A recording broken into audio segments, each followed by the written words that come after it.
जय हिंद साथियों, स्वागत है आपका self study classes YouTube channel और ऐप में। दोस्तों, अभी तक अगर आपने सेल्फ स्टडी क्लासेस का ऐप डाउनलोड नहीं किया तो ऐप जरूर डाउनलोड कर लें। दोस्तों, आप हिंदी साहित्य का संपूर्ण कोर्स, टीजीटी पीजीटी का मॉडल पेपर, हिंदी साहित्य की 3000 प्रश्नों की टेस्ट सीरीज, इनको आपको दोस्तों इसमें एडमिशन आप ले सकते हैं कम से कम प्राइस में। ठीक है, तो आज जो तो हम डाउट्स वाले प्रश्नों को पढ़ने वाले हैं जो हमेशा एग्जाम में आते हैं। तो यहाँ पर बिल्कुल आपको ध्यान से सुनना है। आपसे एक प्रश्न पूछा जाता है कि उर्वशी की रचनाकार कौन है। डाउट्स नंबर 1, उर्वशी की रचनाकार कौन है। तब आपके मन में एक डाउट्स रहता है कि ये तो दिनकर की रचना है। ठीक है, एक डाउट्स रहता है। लेकिन दोस्तों, आपको पता है कि एक रचना जयशंकर प्रसाद की भी उर्वशी है। ठीक है, यहां पर दोनों विकल्प आपको दिए गए हैं। ठीक है, आपके विकल्प में ऐसे दोनों विकल्प नहीं दिए जाएंगे। जब आपका प्रश्न परीक्षा में पूछा जाएगा एक ही विकल्प आएगा। तो यहां पर डाउट्स में नहीं रहना। आपको क्या करना है, यहां पर अगर दिनकर ऑप्शन में आता है तो आप दिनकर लगाइए, और जयशंकर प्रसाद आता है तो जयशंकर प्रसाद लगाइए। क्योंकि उर्वशी की रचना दोस्तों जयशंकर प्रसाद ने सबसे पहले की थी, फिर बाद में की थी दिनकर ने। और दिनकर को एक रचना के लिए दोस्तों क्या मिला था, उर्वशी के लिए ज्ञानपीठ पुरस्कार भी इन्हें मिला था। कब मिला था, 1972 में। ठीक है, तो ये चीज आपको याद रख लेना। यानी कि उर्वशी रचना इन दोनों रचनाकारों की भी, मतलब उर्वशी नाम से इन दोनों की रचना है। ठीक है, डाउट्स नंबर 1 आपका क्लियर। डाउट्स नंबर 2 देखते हैं दोस्तों, हिंदी का पाणिनि किसे कहा जाता है। हिंदी का पाणिनि किसे कहा जाता है। अब दोस्तों यहां पर क्या डाउट्स रहता है आपका, सबसे पहले आपसे पूछा जाता है हिंदी का पाणिनि, और आप आंखें बंद करके लगाते कामता प्रसाद गुरु। ठीक है, जबकि क्वेश्चन ऐसा नहीं है। हिंदी का पाणिनि आपसे पूछा है अगर, तो आपको लगाना किशोरी दास वाजपेयी। अगर हिंदी का पाणिनि आपसे पूछा है तब आपका उत्तर होगा किशोरी दास वाजपेयी। लेकिन अगर यहां पर आपसे पूछा कि हिंदी व्याकरण का पाणिनि, अगर आपसे हिंदी व्याकरण का पाणिनि पूछा है तो आप क्या लगाओगे, कामता प्रसाद गुरु। तो दो क्वेश्चन यहां से आपके डाउट्स वाले क्लियर हो जाते हैं। क्या क्या हो जाते हैं, आपसे नॉर्मल क्वेश्चन आएगा कि हिंदी का पाणिनि किसे कहा जाता, तो आप क्या लगाओगे, किशोरी दास वाजपेयी। अगर आपसे पूछा जाए हिंदी व्याकरण का पाणिनि किसे कहा जाता, तो आप लगाओगे कामता प्रसाद गुरु, है ना। फिर आपसे अगर पूछा जाएगा दोस्तों कि प्राकृत का पाणिनि किसे कहा जाता, तो आपका उत्तर हो जाएगा हेमचंद्र, आपको पता होगा। ठीक है, तो इस प्रकार से क्वेश्चन आते हैं। तो डाउट्स नंबर 2 आपका यहां पर क्लियर होता है। बात कर लेते डाउट्स नंबर 3 की। प्रयोगवाद शब्द का सबसे पहले प्रयोग किसने किया। अब यहां पर क्या डाउट्स रहता है दोस्तों, ये डाउट्स रहता है कि प्रयोगवाद का जब प्रवर्तन या प्रयोगवाद के जब प्रवर्तक अज्ञेय माने जाते हैं, तो प्रयोगवाद शब्द का सबसे पहले प्रयोग भी किसने किया होगा, अज्ञेय ने। ऐसा आप मान बैठते अगर आपने नहीं पढ़ा तो। लेकिन आपको पता होनी चाहिए कि प्रयोगवाद शब्द का सबसे पहले प्रयोग किया था किसने, नंद दुलारी वाजपेयी ने। सबसे पहले प्रयोग किया था इस प्रयोगवाद का किसने, नंद दुलारी वाजपेयी ने। लेकिन अगर यहां क्वेश्चन पूछा जाता है कि प्रयोगवाद के प्रवर्तक कौन है, तो आप लगाओगे क्या, अज्ञेय। प्रयोगवाद के प्रवर्तक कौन है, तो अज्ञेय। प्रयोगवाद शब्द का सबसे पहले प्रयोग किसने किया, तो आप लगाओगे नंद दुलारी वाजपेयी। ठीक है, तो डाउट्स नंबर 3 आपका यहां से क्लियर हो जाता है। बात करते हैं दोस्तों डाउट्स नंबर 4 की। एक राष्ट्रीय आत्मा नाम से किसे जाना जाता है। अब ऐसा अगर क्वेश्चन आपसे पूछा जाए तो आप कंफ्यूज हो जाते और आप आंखें बंद करके लगा देते माखनलाल चतुर्वेदी। लेकिन क्वेश्चन ऐसा नहीं है ना। क्वेश्चन क्या बोला, एक राष्ट्रीय आत्मा। तो राष्ट्रीय आत्मा अगर आपसे पूछा जाता तो आपका उत्तर होगा राजा राम शुक्ल, है ना। अगर आपसे पूछा जाएगा एक राष्ट्रीय आत्मा नाम से किसे जाना जाता, तो आप लगाते राजा राम शुक्ल। अगर आपसे पूछा जाता कि एक भारतीय आत्मा नाम से किसे जाना जाता, तो आप क्या लगाते दोस्तों, माखनलाल चतुर्वेदी। तो जो दो प्रश्न डाउट्स वाले आते हैं, आपसे पूछा जाएगा एक भारतीय आत्मा किसे जाना जाता, तो आप माखनलाल चतुर्वेदी लगाना। और एक राष्ट्रीय आत्मा नाम से किसे जाना जाता, तो आप क्या लगाओगे, राजा राम शुक्ल। तो डाउट्स नंबर 4 आपका बिल्कुल क्लियर। ठीक है, डाउट्स नंबर 5 है ना, अपभ्रंश का भवभूति किससे कहा जाता है। अपभ्रंश का भवभूति किसे कहा जाता है, तो यहां पर दोस्तों दो चीजें बनती हैं। एक तो पूछा जाता है अपभ्रंश का वाल्मीकि, है ना, एक अपभ्रंश का वाल्मीकि पूछा जाता है। तो अपभ्रंश का वाल्मीकि और अपभ्रंश का भवभूति, यहां पर आपको कंफ्यूज हो जाता है कि अपभ्रंश का वाल्मीकि किसे कहा जाता है, अपभ्रंश का भवभूति किसे कहा जाता। तो याद रख लेना, अपभ्रंश का भवभूति कहा जाता है दोस्तों पुष्पदंत को। अब हमें काय की भभूति लगाना है, बोले सर हम पुष्प की भभूति लगाएंगे, है ना। तो आपसे पूछा जाएगा अपभ्रंश का भवभूति किसे कहा जाता, तो आप उत्तर लगाओगे पुष्पदंत। लेकिन अगर आपसे पूछा जाए कि अपभ्रंश का वाल्मीकि किसे कहा जाता, तो आप क्या लगाओगे, स्वयंभू, है ना। बोले हम तो स्वयं वाल्मीकि हैं, स्वयं वाल्मीकि, तो स्वयं से स्वयंभू और वाल्मीकि से वाल्मीकि। तो अब कबीर की भाषा को साधुक्कड़ी भाषा किसने कहा। यहां पर दोस्तों बहुत सारा डाउट्स रहता है। डाउट्स कैसा रहता है, दो क्वेश्चन पूछे जाते हैं।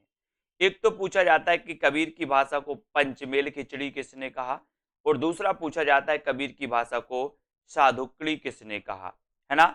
तो और दोस्तों कबीर को वाणी का डिक्टेटर किसने कहा, तीसरा क्वेश्चन। इन तीन में डाउट्स रहते हैं। अब इस डाउट्स को अब आज हम क्लियर करते हैं। डाउट्स नंबर अपना फर्स्ट यही है कि कबीर की भाषा को साधुक्कड़ी किसने कहा। तो तब ऐसा अगर पूछा जाए साधुक्कड़ी किसने कहा, तो आपको लगाना रामचंद्र शुक्ल, है ना। और अगर आपसे पूछा जाए कि कबीर की भाषा को पंचमेल खिचड़ी किसने कहा, तो पंचमेल खिचड़ी किसने कहा, श्याम सुंदर दास ने। अब बोले सर इसको कैसे याद रखेंगे, तो आपको पता है जब पंचमेल खिचड़ी बनेगी तो वो खराब बनेगी या फिर सुंदर बनेगी। बोले सर बहुत ही सुंदर पंचमेल खिचड़ी बनी, सुंदर बनेगी ना पंचमेल, तो श्याम सुंदर पंचमेल कहेंगे और रामचंद्र शुक्ल क्या कहेंगे, साधुक्कड़ी कहेंगे, है ना। ये आपको याद रख लेना। अब आपने देखा होगा राम वनवास गए थे साधु के भेष में, गए थे ना, तो साधुक्कड़ी कौन कहेगा, राम से रामचंद्र शुक्ल। पंचमेल खिचड़ी कौन कहेगा, श्याम सुंदर दास, है ना। वाणी का डिक्टेटर किसे कहा जाए, हजारी प्रसाद द्विवेदी, है ना। हजारी प्रसाद द्विवेदी ने वाणी का डिक्टेटर कहा। तो डाउट्स नंबर 1 आपका यहां पर क्लियर होता है, ठीक है। डाउट्स नंबर 2 की बात करें, अर्धनारीश्वर के रचनाकार कौन है। 4 विकल्प है, दिनकर, विष्णु प्रभाकर, धर्मवीर भारती और रामविलास शर्मा। अब यहां पर दोस्तों कंफ्यूजन वाला सिस्टम रहता है। अर्धनारीश्वर की रचनाकार कौन है, ये आपसे पूछा जाता है, तो आपको यहां पर याद रख लेना दोस्तों कि अर्धनारीश्वर एक तो दिनकर की भी रचना है और दूसरा विष्णु प्रभाकर की भी रचना है। लेकिन आपको कैसे याद रख लेना दोस्तों, दिनकर का ये क्या है, निबंध है। दिनकर का ये क्या है, अर्धनारीश्वर निबंध है, जबकि विष्णु प्रभाकर का ये क्या है दोस्तों, उपन्यास है, ठीक है। इसको अपन को याद रख लेना है, दिनकर का क्या है, निबंध, विष्णु प्रभाकर का क्या है, उपन्यास। तो अर्धनारीश्वर दोस्तों इस प्रकार से अगर रचना पूछी जाएगी अर्धनारीश्वर के रचनाकार कौन है, तो ये दोनों नहीं दिया जाएगा, किसी में से दोनों में से एक दिया जाएगा, ठीक है। अगर आपसे पूछा जाएगा कि अर्धनारीश्वर निबंध के रचनाकार कौन है, तब अगर दोनों भी दिया जाएगा तो आपको उत्तर लगाना है दिनकर। आपसे पूछा जाएगा अर्धनारीश्वर उपन्यास के रचनाकार कौन है, दोनों भी दिया जाएगा तो आपको क्या लगाना है दोस्तों, विष्णु प्रभाकर। तो विष्णु प्रभाकर का अर्धनारीश्वर क्या है, उपन्यास, और दिनकर जी का क्या है, निबंध, ठीक है। तो ये डाउट्स नंबर 2 आपका क्या होता है, क्लियर होता है, ठीक है। अब दोस्तों यहां पर आते त्रिशंकु के रचनाकार कौन है। ये त्रिशंकु कई बार रचना पूछी गई दोस्तों। त्रिशंकु, त्रिशंकु के रचनाकार कौन माने जाते हैं, तो त्रिशंकु देखो तीनों की रचना है दोस्तों, अज्ञेय की भी रचना है, ब्रजमोहन सिंह की भी रचना है और मन्नू भंडारी की रचना भी त्रिशंकु है। अब आप लोग पढ़ते कि सर त्रिशंकु रचना आती है, कभी आप मन्नू भंडारी बता देते हो, कभी अज्ञेय बता देते हो, लेकिन आज का जो डाउट है वो आपका आज क्लियर होना चाहिए, है ना। अज्ञेय जी का त्रिशंकु क्या है, निबंध है। अज्ञेय जी का त्रिशंकु क्या है दोस्तों, निबंध है, ठीक है। ब्रजमोहन सिंह का त्रिशंकु क्या है, नाटक है, नाटक है, ठीक है। मन्नू भंडारी का त्रिशंकु क्या है, कथा संग्रह या कहानी संग्रह है, ठीक है। तो यहां पर आपको डाउट्स नहीं करना। आपसे अगर पूछा जाए कि त्रिशंकु कहानी संग्रह की लेखिका कौन है या लेखक कौन है, तो मन्नू भंडारी, ठीक है। अगर आपसे पूछा जाए त्रिशंकु नाटक किसका है, तो आप बताओगे ब्रजमोहन सिंह। त्रिशंकु दोस्तों निबंध किसका है, तो आप क्या बताओगे, अज्ञेय जी का। और नॉर्मल क्वेश्चन अगर पूछा जाए कि त्रिशंकु के रचनाकार कौन है, तो 3 में से विकल्प में एक आपके विकल्प में दिया जाएगा, या तो अज्ञेय होगा या ब्रजमोहन सिंह या मन्नू भंडारी। इन 3 में से एक आपके विकल्प में होगा, तीनों कभी नहीं होगा, ठीक है। तो त्रिशंकु निबंध किसका, अज्ञेय। त्रिशंकु नाटक ब्रजमोहन सिंह, है ना। त्रिशंकु दोस्तों कहानी संग्रह मन्नू भंडारी, ठीक है। तो डाउट्स नंबर दोस्तों अपना ये क्लियर होता है ना, सभी का डाउट्स। इसी प्रकार से दोस्तों कई वीडियो आने वाले हैं डाउट्स वाले, जिनको अपन क्लियर करेंगे। अगला क्वेश्चन आपका बनता है कि हिंदी का ऐतिहासिक उपन्यासकार प्रथम है ना, प्रथम ऐतिहासिक उपन्यासकार कौन माना जाता है? प्रथम, ठीक है। तो प्रथम ऐतिहासिक उपन्यासकार कौन माने जाते हैं? तब यहां आपका डाउट्स रहता है वृंदावन लाल वर्मा में और किशोरीलाल गोस्वामी में, है ना। जबकि दोस्तों आपको पता है हिंदी के प्रथम ऐतिहासिक उपन्यासकार जो माने जाते हैं वो किशोरीलाल गोस्वामी माने जाते हैं। कौन माने जाते हैं? किशोरीलाल गोस्वामी माने जाते हैं। जबकि अगला ही क्वेश्चन पूछा जाता है कि हिंदी में ऐतिहासिक कहानी परंपरा के जो जनक माने जाते हैं वो कौन माने जाते हैं? ऐतिहासिक कहानी के जनक कौन माने जाते हैं? वृंदावन लाल वर्मा। जबकि हिंदी के प्रथम ऐतिहासिक उपन्यासकार माने जाते हैं कौन? किशोरीलाल गोस्वामी, है ना। तो इसको याद रख लेना। इसका उत्तर आपका क्या होगा? हिंदी के प्रथम ऐतिहासिक उपन्यासकार किशोरीलाल गोस्वामी। जबकि हिंदी के प्रथम कहानी हिंदी की दोस्तों ऐतिहासिक कहानी के जो जनक माने जाते, ऐतिहासिक कहानी के जो जनक माने जाते वो वृंदावन लाल वर्मा, ठीक है। वृंदावन लाल वर्मा को ऐतिहासिक कहानियों की परंपरा का जनक माना जाता है, याद रख लेना। ऐतिहासिक कहानियों की परंपरा का जनक वृंदावन लाल वर्मा, ऐतिहासिक दोस्तों उपन्यास की परंपरा का जनक किशोरीलाल गोस्वामी, या हिंदी के प्रथम ऐतिहासिक उपन्यासकार जो माने जाते वो किशोरीलाल गोस्वामी। तो डाउट्स आपका यहाँ पर क्लियर होता है दोनों का, ठीक है। अब दोस्तों हम आगे बात करेंगे अगले प्रश्न पर। एक क्वेश्चन पूछा जाता है कठिन काव्य का प्रेत किसे कहा जाता है? कठिन काव्य का प्रेत किसे कहा जाता है? और दूसरा क्वेश्चन पूछा जाता है कठिन गद्य का प्रेत किसे कहा जाता है? दोनों में लोग कंफ्यूज होते हैं, कठिन काव्य का प्रेत और कठिन गद्य का प्रेत। तो यहां पर एक चीज आपको याद रखनी है कि दोस्तों काव्य अगर पूछा जाए तो काव्य का प्रेत आपका उत्तर होगा केशव दास, और अगर काव्य की जगह गद्य पूछा जाए तो गद्य में आपका उत्तर होगा अज्ञेय। कॉमन सेंस कैसे लगाओगे? बोले सर केशव दास ने काव्य ही लिखा है, केशव दास ने क्या काव्य रचना ही की है, तो कठिन काव्य का प्रेत केशव दास को ही कहा जाएगा। जबकि दोस्तों अज्ञेय ने आपने काव्य रचना भी की है ना, गद्य में भी इन्होंने दोस्तों रचनाएं की हैं। तो कठिन गद्य का प्रेत अज्ञेय, कठिन काव्य का प्रेत केशव दास। दो क्वेश्चन यहां पर डाउट्स वाले बनते हैं, और दोनों क्वेश्चन आते परीक्षा में हमेशा गलत होते हैं डाउट्स में। कठिन काव्य, तो काव्य किसने लिखा? केशव दास ने, तो केशव दास, है ना। कठिन गद्य, तो गद्य दोस्तों अज्ञेय, है ना, याद रख लेना। यहां से क्वेश्चन आते हैं। और केशव दास रीति काल के प्रवर्तक माने जाते हैं। आपको पता है डॉक्टर नगेंद्र आदि विद्वानों ने केशव दास को ही रीति काल का प्रवर्तक माना। अगर यहां से भी क्वेश्चन आता है रीति काल का प्रवर्तक किसे माना जाता है, नॉर्मल अगर क्वेश्चन पूछा जाता है तो उत्तर होता है केशव दास, है ना। अगर पूछा जाता है आचार्य रामचंद्र शुक्ल ने रीति काल का प्रवर्तक किसे माना, तो आपका उत्तर हो जाता है चिंतामणि, है ना। अगर आपसे पूछा जाता है दोस्तों कि नगेंद्र ने रीति काल का प्रवर्तक किसे माना, तब आपका उत्तर होता है केशव दास, है ना। तो अपना कि सन्यासी किसकी रचना है, सन्यासी किसकी रचना है। अब दोस्तों यहां पर आपको क्या है कंफ्यूज होता है अगर इस प्रकार से क्वेश्चन पूछा जाता है, क्योंकि आपको पता है कि ईलाचंद जोशी की भी रचना है, लक्ष्मी नारायण मिश्र की भी रचना है, लेकिन इसकी विधा क्या है वो देखना है अपन को। ईलाचंद जोशी की जो सन्यासी रचना है इसकी विधा है दोस्तों उपन्यास, यानी कि ये ईलाचंद जोशी का क्या है उपन्यास है, जबकि ये लक्ष्मी नारायण मिश्र का क्या है नाटक।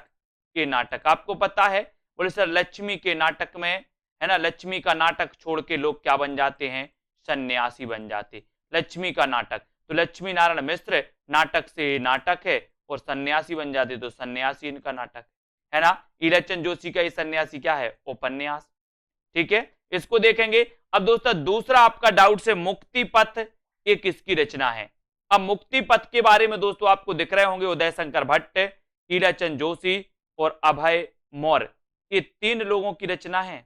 अगर ऐसा क्वेश्चन आएगा तो ये क्वेश्चन गलत होगा, क्योंकि उदय शंकर भट्ट की भी रचना है, ईलाचंद जोशी की भी है, अभय मौर्य की है। लेकिन अगर आपसे पूछा जाएगा कि मुक्ति पथ नाटक किसका है, तो आपका उत्तर उदय शंकर भट्ट होगा। आपसे पूछा जाएगा मुक्ति पथ उपन्यास किसका है, तो उपन्यास दोस्तों ईलाचंद जोशी का भी है और अभय मौर्य का भी उपन्यास ही है इसी नाम से। तो मुक्ति पथ उपन्यास ईलाचंद जोशी और दोस्तों अभय मौर्य, इसको आपको याद रख लेना। उदय शंकर भट्ट का मुक्ति पथ क्या है नाटक है, ईलाचंद जोशी का क्या है उपन्यास है, अभय मौर्य का क्या है उपन्यास है। तो आपसे पूछा जाएगा अगर कि मुक्तिपथ उपन्यास किसका है, तो इन दो में से एक के ऑप्शन में मिलेगा, या तो ईलाचंद जोशी या फिर अभय मोर। ठीक है, इसको याद रखना। अब दोस्तों पंचवटी प्रसंग, पंचवटी प्रसंग किसकी रचना है? एक रचना आती है दोस्तों पंचवटी, एक आती है पंचवटी और एक रचना पूछी जाती है पंचवटी प्रसंग। ठीक है, तो पंचवटी ये तो आपको पता है कि पंचवटी ये जो रचना है ये क्या है दोस्तों, खंडकाव्य मैथिली शरण गुप्त का। लेकिन पंचवटी प्रसंग, पंचवटी प्रसंग के रचनाकार कौन है? तो वो है निराला। ठीक है, आपको पता है निराला छायावाद के आधार स्तंभ में माने जाते हैं। तो पंचवटी प्रसंग, निराला और मैथिली शरण गुप्त की रचना पंचवटी। आज से दोस्तों आपका ये डाउट्स भी क्लियर। अब याद रख लेना, पंचवटी निराला, पंचवटी प्रसंग, पंचवटी मैथिली शरण गुप्त, पंचवटी प्रसंग निराला। ठीक है, फिर यहां पर बात करते वापसी किसकी रचना है? वापसी, तो वापसी के बारे में दोस्तों आपने कई बार पढ़ा होगा, ऊषा प्रियंवदा। ये तो सबको पता है कि वापसी ऊषा प्रियंवदा की क्या है, कहानी है। लेकिन अगर आपसे पूछा जाए कि वापसी एकांकी किसकी है, तो आपको क्या बताना है? वापसी एकांकी के रचनाकार उदय शंकर भट्ट, वापसी कहानी ऊषा प्रियंवदा। ठीक है, इसको याद रख लेना।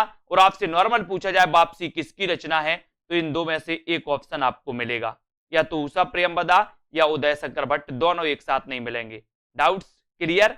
इसी प्रकार से दोस्तों आपको बने रहना है, वीडियो को लाइक और शेयर जरूर करना है। आपका अगला डाउट से रस विमर्श किसकी रचना है? रस विमर्श के लेखक कौन है? तो यहां तो सीधा सीधा है दोस्तों, रस विमर्श राममूर्ति त्रिपाठी, रश्मिमांसा रामचंद्र शुक्ल, रस सिद्धांत डॉक्टर नगेंद्र, है ना। कई बार पूछा गया कि डॉक्टर नगेंद्र, इनकी रचना कौन सी है? रस सिद्धांत। रामचंद्र शुक्ल रश्मिमांसा, है ना। डॉक्टर राममूर्ति त्रिपाठी रस विमर्श। तो ये भी डाउट्स आपका क्लियर होता है, इन डाउट्स को भी अपन को क्लियर करना है। ठीक है, स्वच्छंदतावाद शब्द का सबसे पहले प्रयोग किसने किया था? अब देखते हैं दोस्तों, इस प्रश्न में बहुत सारे लोग गलत करके आएंगे, क्योंकि उनको पता है कि स्वच्छंदतावाद के प्रवर्तक तो कौन माने जाते हैं? श्रीधर पाठक। तो श्रीधर पाठक ने ही स्वच्छंदतावाद का सबसे पहले प्रयोग किया होगा, ये ऐसा मानना हो जाता। लेकिन नहीं, डाउट्स क्या है? श्रीधर पाठक स्वच्छंदतावाद के प्रवर्तक हैं, लेकिन स्वच्छंदतावाद शब्द का प्रयोग सबसे पहले किया था मुकुटधर पांडे ने। अपन पढ़ते ना कि छायावाद शब्द का सबसे पहले प्रयोग किसने किया था?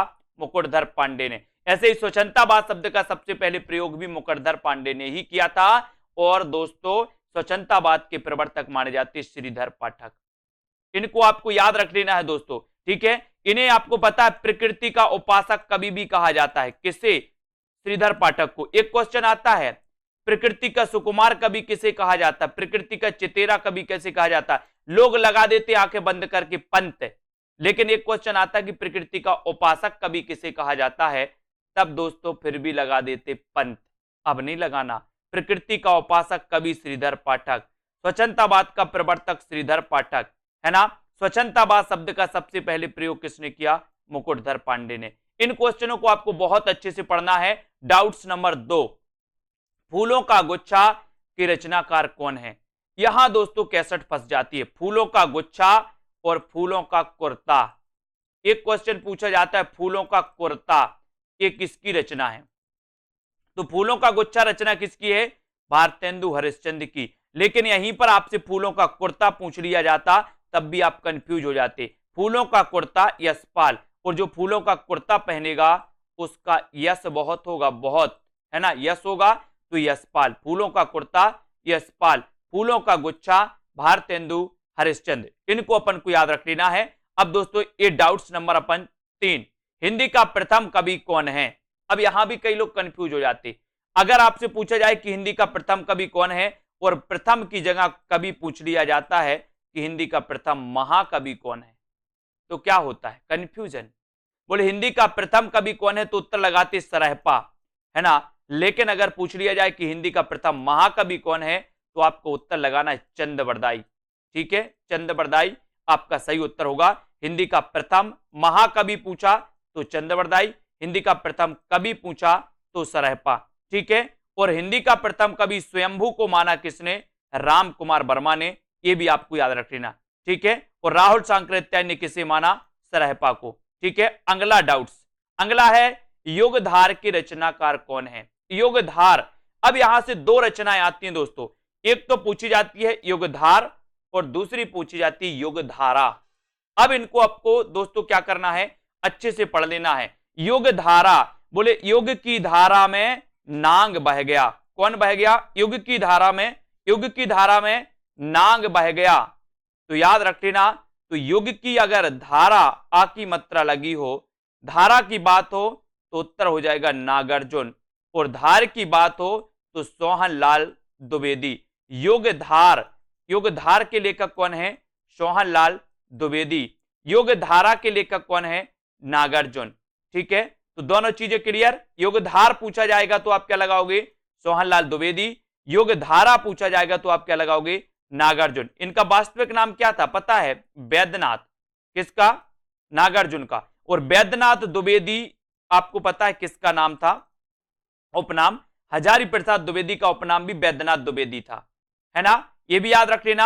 नागार्जुन यात्री नाम से लिखते थे दोस्तों मैथिली में, ये भी याद रखेंगे। तो आपने क्या याद किया? योगधारा नागार्जुन, योगधार सोहनलाल द्विवेदी। क्लियर। अगला डाउट्स, अगला डाउट है समय देवता के रचनाकार कौन है? तो आप सीधे सीधे क्वेश्चन लगाना, बताइए। अगर आपको बनता है तो उत्तर जरूर बताएं। समय देवता के रचनाकार कौन है? तब दोस्तों आपका राइट आंसर होता है कि समय देवता के संरचनाकार कौन है? नरेश मेहता। लेकिन एक क्वेश्चन यही और पूछा जाता है, साहित्य देवता। एक पूछा जाता है साहित्य देवता, साहित्य देवता के रचनाकार कौन है? अब दोस्तों ये साहित्य देवता क्या है? निबंध है। और ये निबंध किसका है? मैंने आपको कई बार बताया कि साहित्य देवता को माखन खवाना है, और समय देवता है इसलिए लोग नरेश बन जाते हैं। बोले वो नरेश बन गया, बोले समय देवता है ना? तो समय देवता ये लंबी कविता है दोस्तों, किसकी? नरेश मेहता की। और साहित्य देवता के रचनाकार कौन है? माखनलाल चतुर्वेदी। कंफ्यूजन है, कंफ्यूजन, कंफ्यूज नहीं होना। समय देवता नरेश मेहता और साहित्य देवता माखनलाल चतुर्वेदी। इन प्रश्नों को बहुत अच्छे तरीके से ढंग से पढ़ना है दोस्तों। एक क्वेश्चन आपसे पूछा जाता है कलम का मजदूर के रचनाकार कौन है ना? और दूसरा एक प्रश्न पूछा जाता है कलम का सिपाही के रचनाकार कौन है? दोनों में कंफ्यूज, कलम का मजदूर और कलम का सिपाही। कभी कभी कलम का सिपाही लगा पूछा जाता है तो हम कलम का मजदूर उत्तर लगा आते हैं, और कभी कभी कलम का मजदूर पूछा जाता है तो कलम का सिपाही उत्तर लगा आते हैं। ऐसा नहीं करना है। इसको देखो दोस्तों, यहां पर दिया कलम का मजदूर, तो कलम का मजदूर के रचनाकार कौन है? ये दोस्तों दोनों ही जीवनियां हैं, और दोनों ही जीवनी प्रेमचंद के जीवन पर आधारित है ना? तो ये कलम का मजदूर, ये जीवनी के लेखक कौन है? मदन गोपाल, है ना? और दोस्तों एक पूछा जाता है कलम का सिपाही, कलम का सिपाही।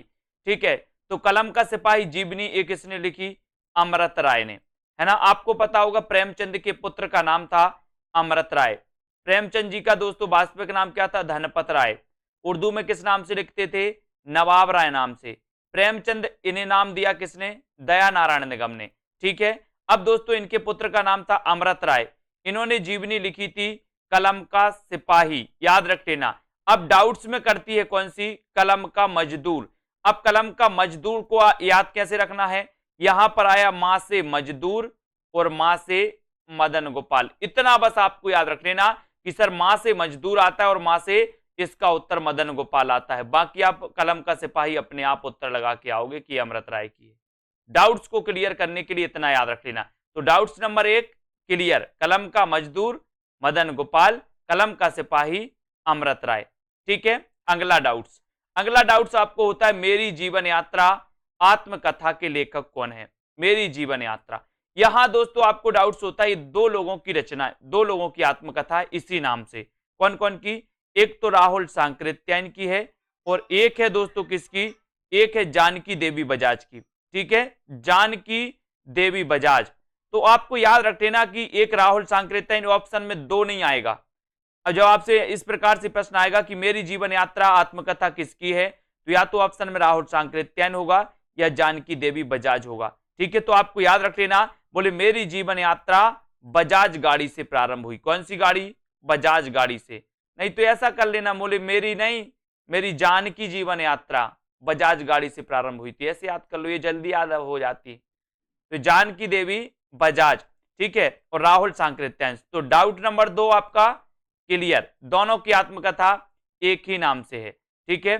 अगला क्वेश्चन है दोस्तों, अर्ध कथा किसकी आत्मकथा है? अर्ध कथा और अर्ध कथानक, है ना। इस प्रकार से दोस्तों अपन देखते हैं तो अर्ध कथानक एक दोस्तों बनारसी दास जैन की है।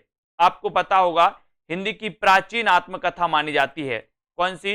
अर्ध कथानक, ठीक है, अर्ध कथानक, ये बनारसी दास जैन की। और कहीं कहीं इसको आपको अर्ध कथा लिखा भी मिल जाएगा बनारसी दास जैन की, तो कंफ्यूज नहीं होना, ये बनारसी दास जैन की अर्ध कथानक भी है और अर्ध कथा भी लिखा मिल जाता है। लेकिन दोस्तों अर्ध कथा एक नगेंद्र की भी आत्मकथा है।